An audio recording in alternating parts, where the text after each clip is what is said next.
আল্লাহ রাব্বুল আলামিন সেদিন যে সূরা তেলাওয়াত করবেন সূরাটার নাম হলো সূরাতুর রহমান। আমরা পড়ি আর রহমান আল্লামাল কুরআন খালাকাল ইনসান আল্লামাহুল বায়ান। আল্লাহ রাব্বুল আলামিন সেদিন তেলাওয়াত করে শুরুতেই বলবেন আনার রহমান। আমরা বলি রহমান সেই সত্তা যিনি দাতা। সুবহানাল্লাহ। আল্লাহ রাব্বুল আলামিন কিয়ামতের ময়দানে জান্নাত জাহান্নাম মানুষকে যখন সাব্যস্ত করে দেবেন, ওই দিন জান্নাতের মেহমান যারা হবে তাদের সামনে তিনি শো হয়ে বলবেন, দুনিয়াতে পড়েছো আর রহমান আর রহমান আর রহমান। ও আমার গোলাম, ও আমার বান্দা, জেনে নাও জেনে নাও, আর আজকে দেখে নাও আনার রহমান।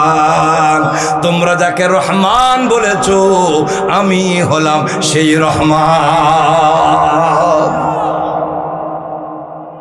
এখন রহমান শব্দের অর্থ হলো দাতা। দান করেন যিনি তিনি হলেন দাতা। কেউ যদি প্রশ্ন করে আল্লাহ কি কি দান করেছেন, এই বিশ্ব ব্রহ্মাণ্ডে যা কিছু আছে সবটা কার দান? আরো জোরে বলেন কার দান? আল্লাহর দান। কিন্তু আমার আল্লাহ রাব্বুল আলামিন এক কথাই তিনি না বলে এই সূরার মধ্যে আমার আল্লাহ কি কি দান করেছেন এই নিয়ামতের কথা জানাইয়া দিয়েছেন। আল্লাহ বলেন আর রহমান,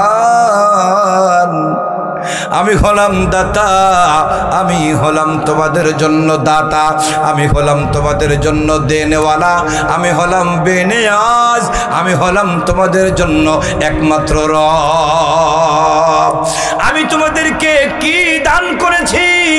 2 নম্বরে যেই শব্দটা এসেছে এটা হলো আল্লাহর নিয়ামত। নিয়ামত হিসেবে যদি গণনা করি তাহলে 1 নম্বরের নিয়ামত আমার আল্লাহ রব্বুল আলামিন যেটার কথা বলেছেন সেটা হলো আল্লামাল কুরআন।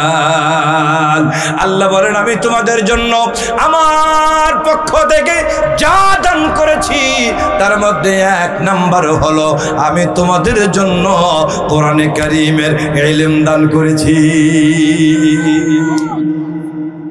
এরপরে আল্লাহ বলেন খলাকাল ইনসান, মানুষ তোমাকে সৃষ্টি করেছি আমি আল্লাহ।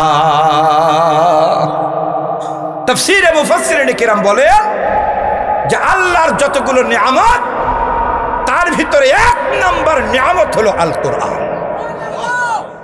তারপরে 2 নম্বরে মানুষ। এর দ্বারা বোঝা গেল মানুষের দাম বেশি না কোরআনের দাম বেশি? আরো জোরে বলেন। এইবার আরেকটা হিসাব মিলায় নেন, এই কোরআনের দাম এত বেশি কেন? কারণ হলো এটা দুনিয়ার কোন মানুষের লেখা কিতাব না। কথা ঠিক কিনা? এটা হলো আমার আল্লাহ রব্বুল আলামিনের পক্ষ থেকে নাজিল করা কোরআন। আমার আল্লাহর যেমন মর্যাদা, আমার আল্লাহ রব্বুল আলামিনের কথারও তেমন মর্যাদা। কাফেররা অনেকে এটাকে বলেছে যে মুহাম্মদ হলো কবি, মুহাম্মদ হলো গণক। কারণ এত সুন্দর কবিতা আমাদের জীবনে আমরা কোনোদিন শুনি নাই, এজন্য তাকে বলা হয় শায়ের। আল্লাহ বলেন না, আমার রাসূল মুহাম্মদ ওমা হুয়া বিকাউলি শায়ের, আমার নবী মুহাম্মদ সে কোনো কবি না। যদি কবিও হয় তো ওনার কবিতা পড়ে শুধু মানুষ না, কবিতা পড়ে স্বয়ং ফেরেশতারা। সুবহানাল্লাহ বলবেন। এ কি তাহলে সাধারণ কবি, সাধারণ কবিতা? আমাদের দেশে একজন ভদ্রলোক আছেন, নাম হলো নকুল কুমার বিশ্বাস। নাম শুনেছেন? শিল্পী মানুষ, হিন্দু মানুষ, কিন্তু কোরআনের ব্যাপারে তার অনেক অবদান আছে। যেমন কবি নজরুল রহমতুল্লাহি আলাইহি ইসলামের জন্য, ইসলামের বিজয়ের জন্য ওনার অনেক অবদান আছে। কথা বলুন ঠিক কিনা? এই জন্য কবি নজরুলের ব্যাপারে কথা বলতে গেলে রহমতুল্লাহ আলাইহি বলবে। ওনার শেষ দোয়াটা আল্লাহ কবুল করেছিলেন, মসজিদেরই পাশে আমায় কবর দিও। যদিও তিনি তেমন 5 ওয়াক্ত নামাজি ছিলেন না, কিন্তু উনি বিশ্বাস করতেন এবং আল্লাহ তাআলার কাছে প্রার্থনা করেছিলেন যে আল্লাহ মসজিদের পাশে যেন আমার কবর হয়। কথা বোঝেন নাই? তো নকুল কুমার বিশ্বাস একটা গান লিখেছেন কোরআনের ব্যাপারে, বলবো? ঠান্ডা মাথার ওয়াজ হবে কিন্তু আজকে। রাজি আছেন? বেশি লাফালাফি করে কোনো লাভ নাই। এখন আমাদেরকে এলেম নিতে হবে, এলেম। আমাদের সংগঠনের পক্ষ থেকে বলা হয়েছে আপনারা দ্বীনি আলোচনা করুন, মানুষকে বোঝাবেন কোরআন সম্বন্ধে, মানুষের মধ্যে আপনারা মানে এর গুরুত্ব তুলে ধরবেন, যাতে মানুষ কোরআনের পথে ফিরে আসে। লাফালাফি করে ফল পাওয়া যায় না, কথা ঠিক কি না? ঠান্ডা মাথায় কাজ করতে হবে। তা উনি এখানে কবিতা লিখেছেন, একটা গান লিখেছেন, দেখেন কোরআনের মহত্ব কত। কোরআনের প্রতিটি পাতা কি চমৎকার ছন্দে গাথা, কোরআনের প্রতিটি পাতা কি চমৎকার ছন্দে গাথা, এমন ছন্দ বড় ভাব্য। ও কোরআন আমার আসমানি কাব্য, দুনিয়ার কবিতা পড়ে মনুষ্য জনে,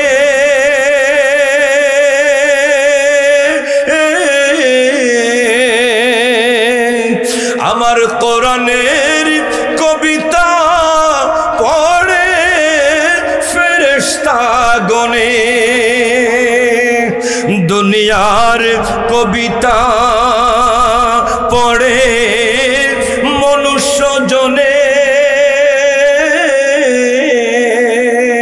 আমার কোরআনের কবিতা পড়ে ফেরেশতা গনে।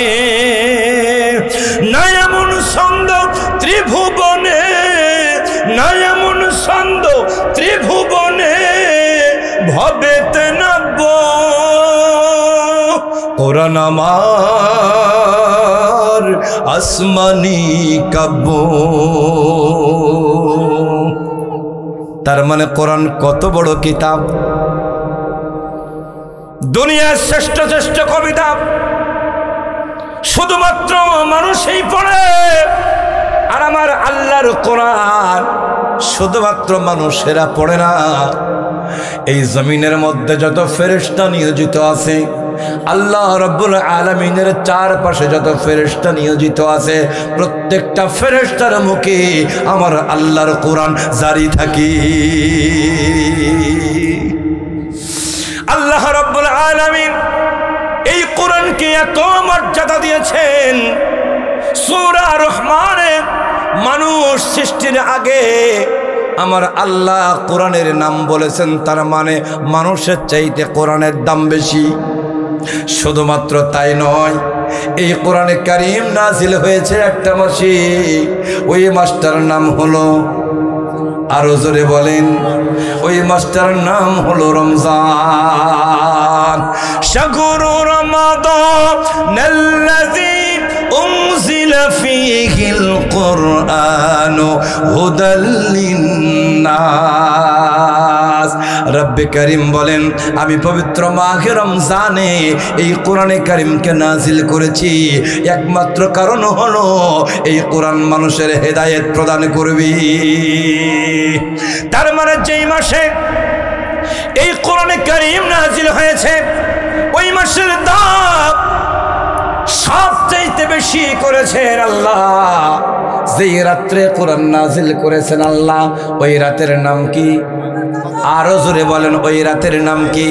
ওই রাতের নাম হলো লাইলাতুল কদর।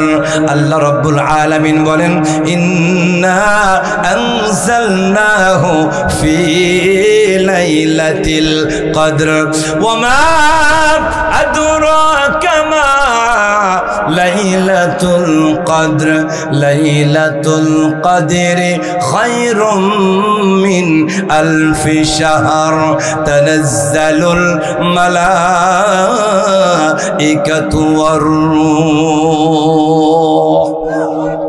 আল্লাহ রাব্বুল আলামিন বলেন ইয়া রাসূলুল্লাহ ইয়া হাবিবাল্লাহ ইন্না আনজালনাহু ফি লাইলাতিল কদর, নিশ্চয় আমি ওহা নাজিল করেছি লাইলাতুল কদরে, কদরের রাতে।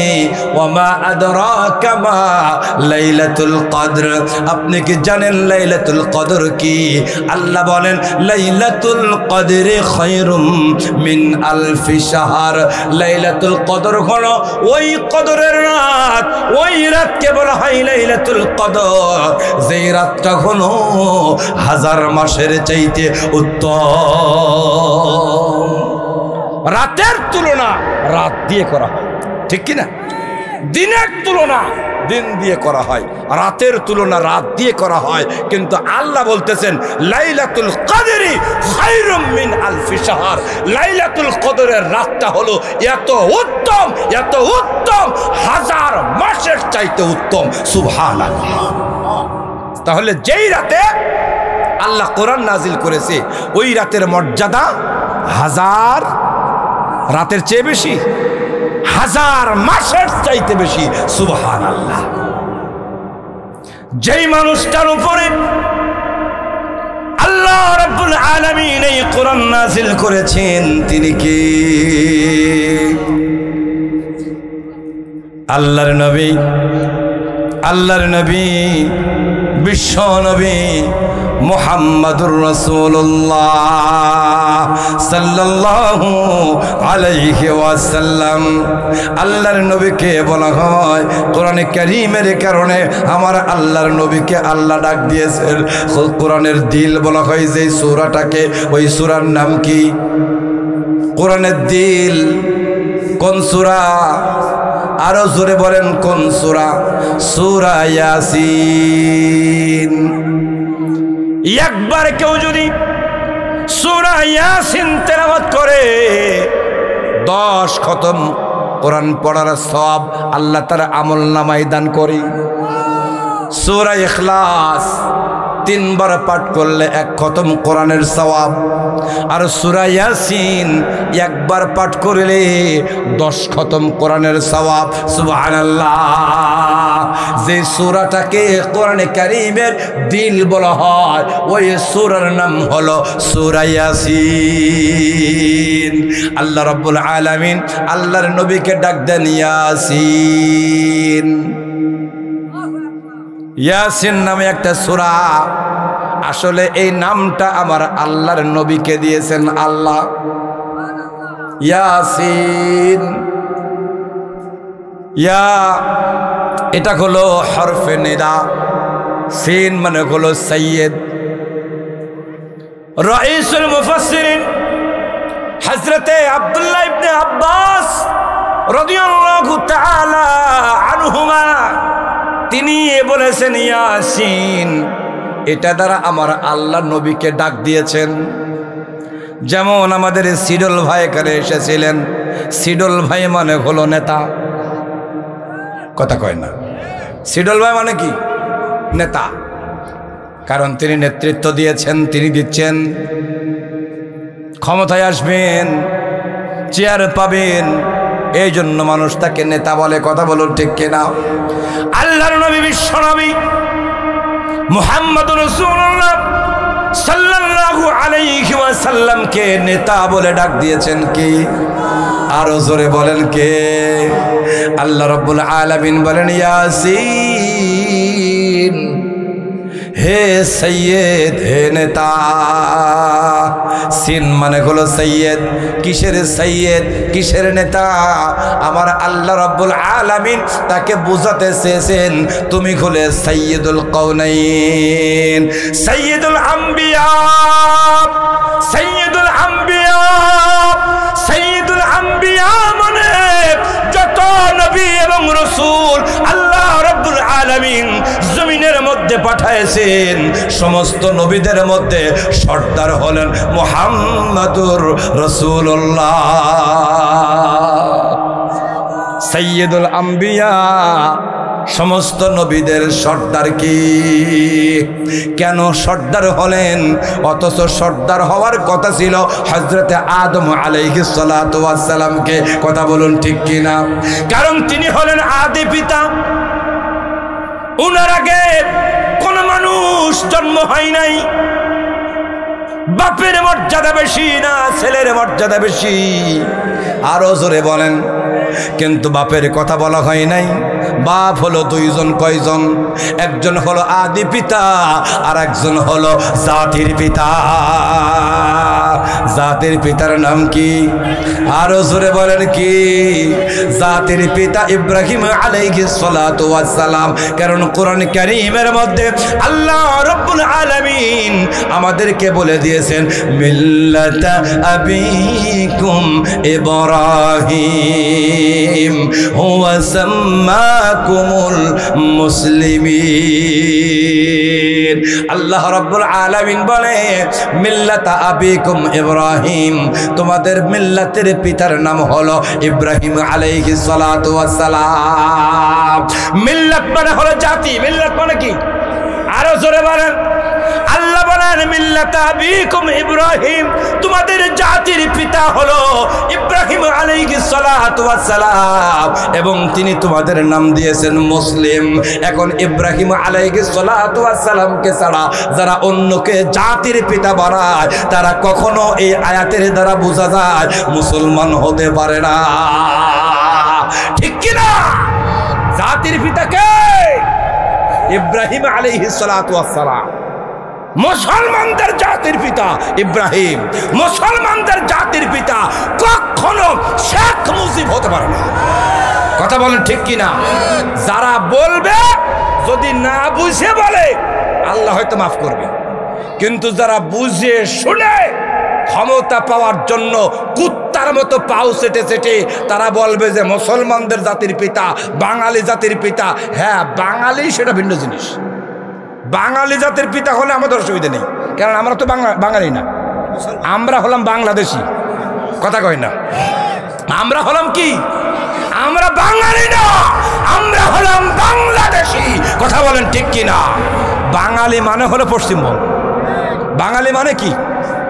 এই যে আপনারা বাংলাদেশে একটা লোকের কথা আমরা শুনি, যদিও তিনি বাংলাদেশে থাকেন না, পিনাকি ভট্টাচার্য। কে নাম শুনেছেন? আপনারা দেখবেন, লোকটা কিন্তু আমাদের ধর্মের মানুষ না, তবে দোয়া করি আল্লাহ ওরে কবুল করে নি। কথা ঠিক কি না? পিনাকি ভট্টাচার্য বাংলার জমিনে বড় বড় পীর মাশায়েখের চাইতে বড় ভূমিকা রাখতেছে। কথা ঠিক কি না? উনি বলতেছে, এটা হলো উনার কথা, উনার কথা, আমাদের কথা না। জয় বাংলা স্লোগান বাংলাদেশের জন্য না। জয় বাংলা স্লোগান হলো ওপারের জন্য, ওই পারের জন্য। জয় বাংলা, হিন্দুরা বলে জয় শ্রীরাম। এই জয়, এটা হলো মুশরিকদের স্লোগান। ইতিহাস দেখেন, হযরত সুমাইয়া রাদিয়াল্লাহু তাআলা আনহা, যিনি, যার সন্তানের নাম হলো আম্মার ইবনে ইয়াসির, এই তিনজন মুসলমান। ছেলে হলো আম্মার, বাপ হলো ইয়াসির, আর মা হলেন সুমাইয়া। ইসলামের ইতিহাসে প্রথম মহিলাদের মধ্যে যিনি শহীদ হন তার নাম হলো সুমাইয়া রাদিয়াল্লাহু তাআলা আনহা।